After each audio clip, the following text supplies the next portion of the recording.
हा बघा, next topic आहे आयनायझेशन एन्थॅल्पी इन पिरियड्स.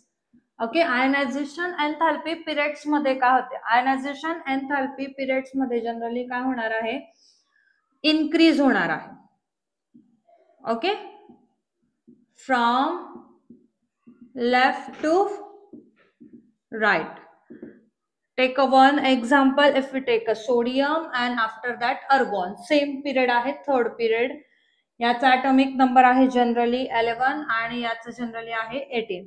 जर तुम्ही याचं इलेक्ट्रॉनिक कन्फिगरेशन केलं 1s2 2s2 2p6 3s1, outer most shell मध्ये इलेक्ट्रॉन्स किती या ठिकाणी? जनरली 1 इलेक्ट्रॉन्स जे आहेत तर ते या ठिकाणी प्रेझेंट आहे.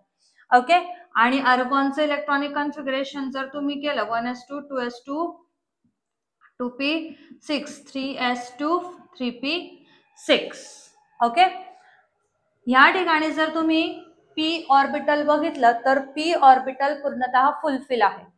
फुलफिल असल्यामुळे त्यामधून इलेक्ट्रॉन्स तुम्हाला रिमूव्ह करणं इझी नाही ऍज कम्पेअर टू दिस. म्हणून left to right ionisation enthalpy increases. But या ठिकाणी एक कंडिशन आहे बघा, नायट्रोजन आणि ऑक्सिजन जर मी घेतला, नायट्रोजनचा ॲटॉमिक नंबर आहे 7 आणि इकडे आहे 8. Electronic configuration 1s2 2s2 2p3. Outer most electron 3 आहे आणि इथे किती येणार? 2p4. आता कधी पण लक्षात घ्या, half filled orbital these are the most stable orbital.